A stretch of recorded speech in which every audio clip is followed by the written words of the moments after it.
Hi there, and welcome back to my channel. My name is Erin Eno, and in today's tutorial, I'm going to show you 4 different ways to paint loose watercolor roses. So grab your paints and brushes, and let's get started.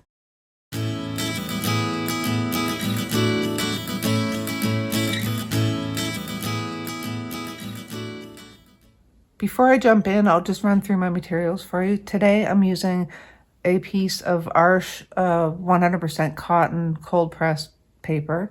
I have, as always, my Van Gogh paints in my palette.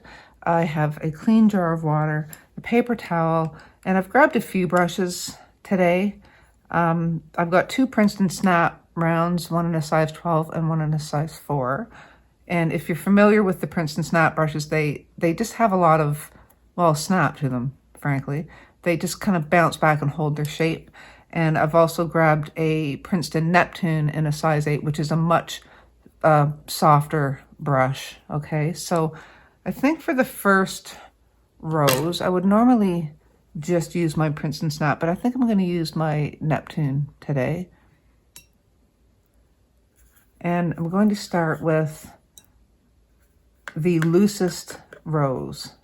Okay, so I'm just going to, I should have spritzed my palette just a little more there. Okay, so I'm just going to start with a wash of, well, not a wash really, it's a fair amount of pigment. I'm just going to do a light pink rose. So I'm going to start in the center by holding my brush almost, well, basically upright, totally at a 90-degree angle from my paper. And I'm just going to just do some squigglies and curve circular shapes for the center of the rose, okay, where all the petals are kind of, you know, just about to emerge like that. Then I'm going to take some pigment and I'm just going to water it down a bit, and I'm just going to do a big C curve around that, okay, and dipping my brush in my water again, do another curve, another curve. This is the loosest method, okay, and just leaving a little bit of white space between each petal, like so. Okay, and you just kind of play around with it, soften it up a bit. This is a very loose and soft rose. Okay, but it's that easy. That's really all there is to it. And if you want, you can just tap off the excess water from your brush, go back and grab some of that pigment and just tap it in towards the center and on the edges of the inside edges of some of those petals, just to give them some shape, definition, depth really is the word I'm looking for. So just like that, okay? And if some of the areas have dried a little quicker than planned, you can just go in and soften that edge up. But basically that is just a very simple, loose watercolor rose, okay? Now I'm going to do that one again, not just because I want to do 2, but I want to do another method of painting a rose for you, and it will start with a rose like that. So we'll just duplicate what we did, or as close to it as we can. Again, starting with just the little kind of curlicues and circular swirls in the center, like so. Okay. Then dip your water in your brush, dip your brush in your water and just do a C curve. Again, another C curve. This is all just very loose, leaving some white space. And just going lighter and lighter as I get to the outside. You can do this with a snappier brush like the Princeton Snap, but I just feel that it's just a little more organic when you use a softer brush. It just kind of, you'll know by the feeling of it in your hand, it just kind of makes things just a little softer. It makes you work a little softer. So we're not going to go in and add any color to the center or anything at this point. We're going to let this one dry, and I'm going to move on to another method of doing a rose, and it again still starts out the same way with the little swirls and curlicues in the center, like so. And then I'm going to start putting petals in. And again, they still start with the C curves. And I'm just going to do 3 C curves around this rose, or around the center, rather. The rose. Yes, it's a rose, Erin. Like so. Okay. So it's similar to the other one, except the petal placement just starts to get a little bit more deliberate. Okay, so you'll see what I mean. I'm going to continue putting petals down, but I'm going to start the petal in the middle of where this last petal was, and I'm going to carry it on around to not quite the middle of the other one that's a little further down.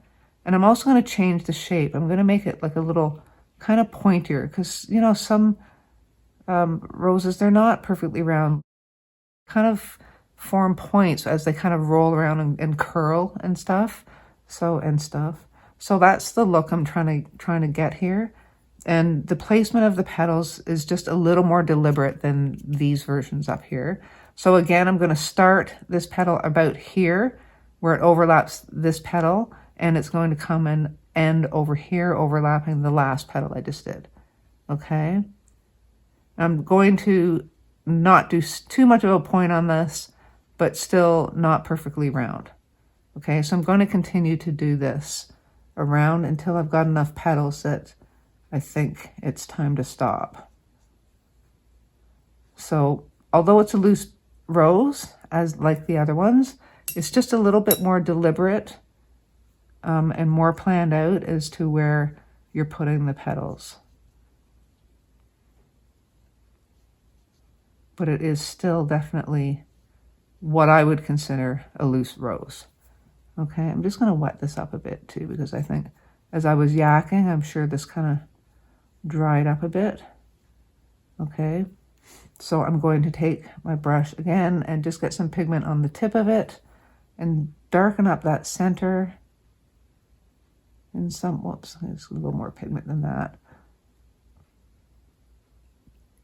And then just tap some pigment on the inside edges of some of these leaves, just to give it some depth and dimension. Okay. And if you're finding that it's not bleeding, like here it's bleeding okay, some of these it's not bleeding okay, it's not a big deal, because we'll just go in and kind of blend that out a bit, just kind of coax those bleeds along. So I'm just going to clean off my brush, tap it off on my paper towel so it's just a little damp, and just kind of blend out some of these bleeds just to make them travel a little bit, like so. Okay, just softening things up.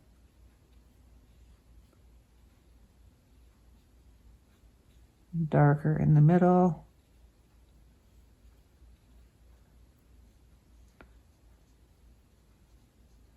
Okay, you can even add some pigment here just to kind of define this petal from the one before it a little better. Okay, and that is just another way of doing what I still call a loose rose. Okay, now I'm just gonna see if this one's reasonably dry, so we're gonna go back in and I'm gonna just get a little bit more pigment on my palette here. Okay, and I'm going to get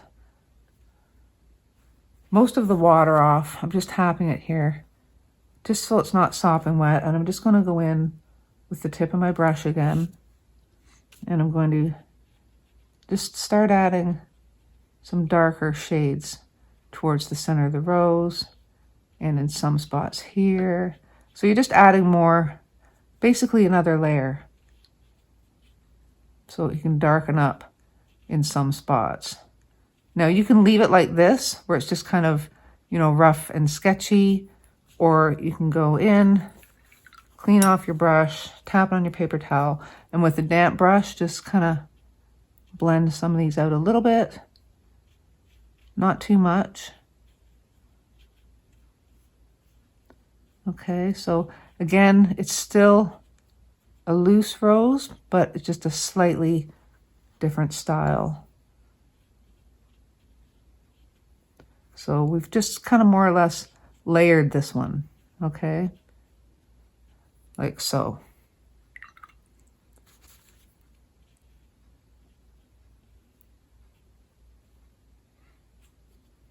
Okay, so it just gives it a little bit of depth. I can even stand a little bit more pigment towards the center where it would be darkest. Okay, so like that. That's just a slightly different style of a rose. And then the third, I guess this is number 4. Number 4 doesn't always work out for me, but I'm going to give it a go. Hopefully, because I'm filming in real time, hopefully the painting gods will be with me and it will work out. We're about to find out. So again, it starts the same as the other 3 roses with swirls and squiggles for the center. Nothing crazy. Okay, then I'm going to get some of the pigment off my brush. Do my first initial 3 C curves. And the placement of these petals is going to be like I had done there. Okay, you come around to where just after the end of the petals before it. Okay, I'm gonna water it down a bit again and come in with another petal.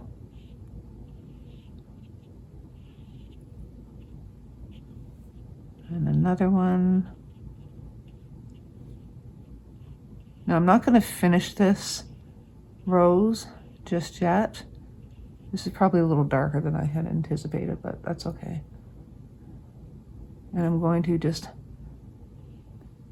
tap here.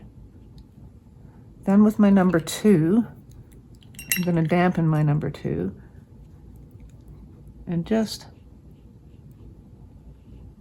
soften this all up like so. So I'm going in with almost straight pigment, okay, and then just drawing it out with a damp brush.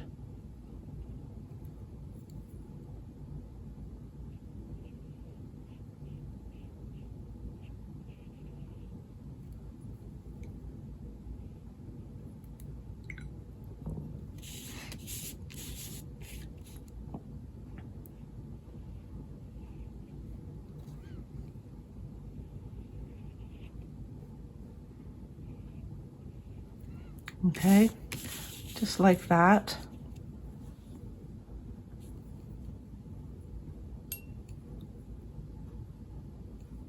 Start another petal here. Yeah, this is a little darker than I had originally wanted, but that's okay. Just see if I can pick some of it up. There we go. So then I'm going to go in with almost straight pigment.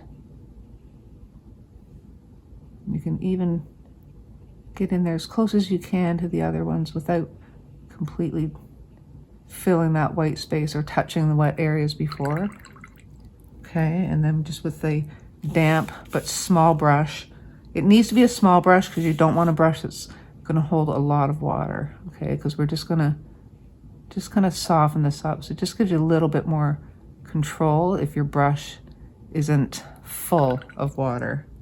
And sometimes with the bigger brushes, it's really hard to control how much water gets put on the paper.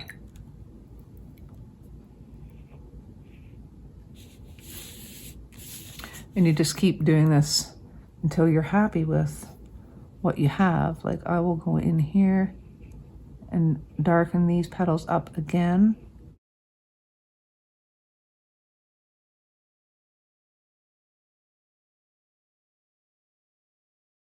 Because what I'm trying to do is just create the depth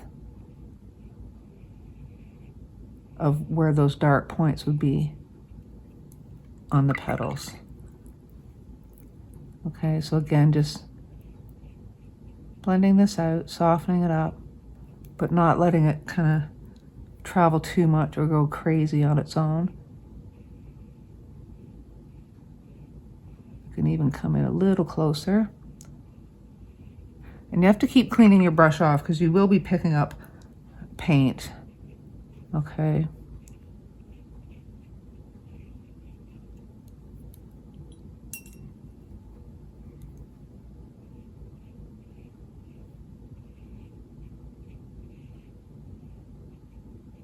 Like so.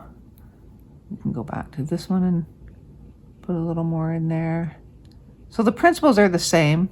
It's just that this way is, although it's still a loose rose, it's just a little more controlled.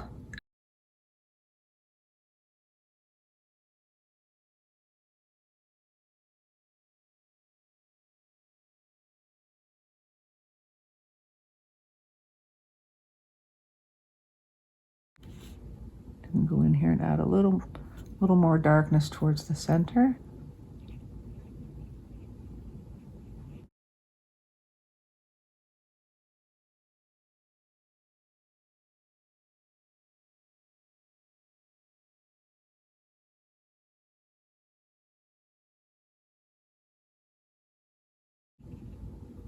Okay, and we'll do another one.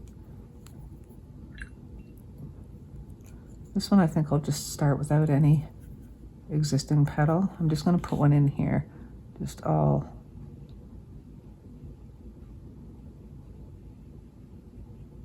like so. Okay, and then we'll just use this and drag this out.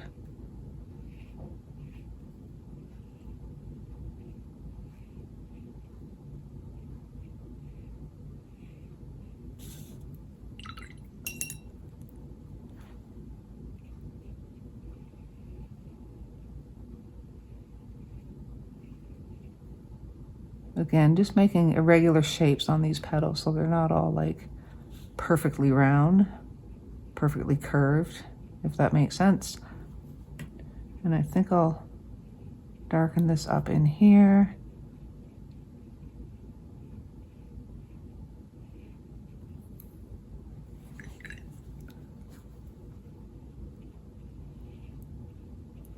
So you can see it's way more deliberate than the other ones, but it is still loose. So there's no, you know, no hard and fast rules.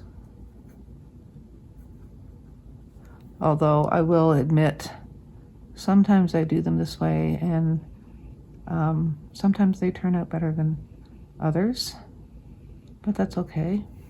If you're doing a whole bouquet, they look really pretty.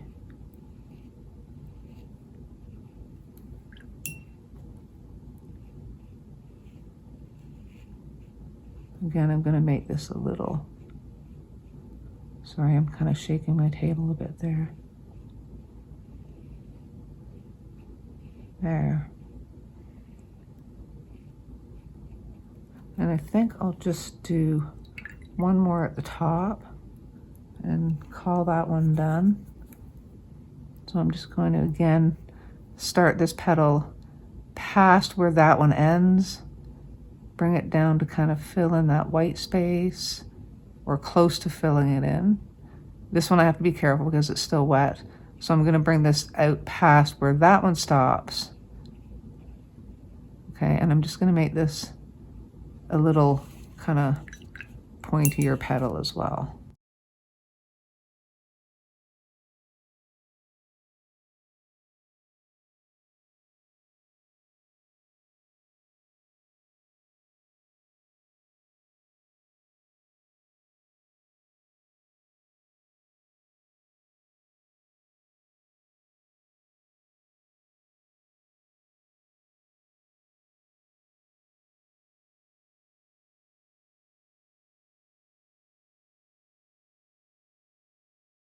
And maybe just one really kind of pale one here.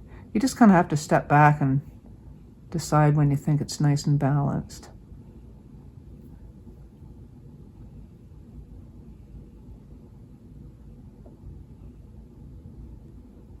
And I think that's enough. Otherwise, I'm just going to get carried away. But there are 4 ways to do what I still consider to be loose roses. Maybe I'll just put some petals on these bottom ones so you can see, you know, how they just look a little more finished when you've got some petals. Just put some red in there just to deepen it up a bit. There we go. Let's try some here.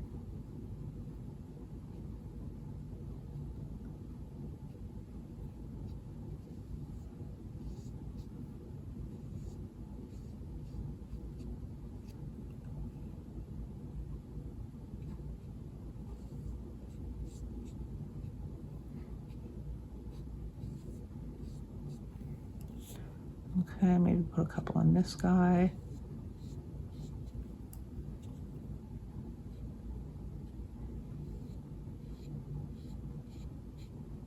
These are kind of not really what rose petals look like, but, or rose leaves look like, but that's okay. It's just to get some green in there. Just so you can see how they would look if you were to actually put these in a painting.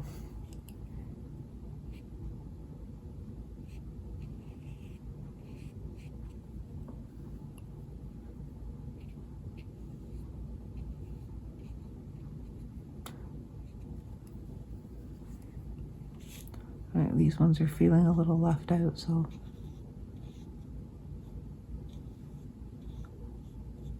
put some there too. Just for fun, because I have green in my palette and these guys were a little sad without leaves.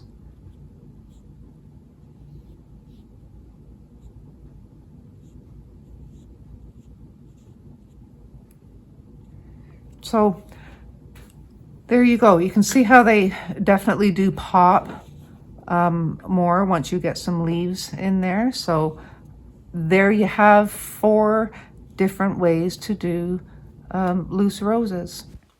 I hope you found this tutorial helpful, and if you have any questions or feedback, please let me know in the comment section below.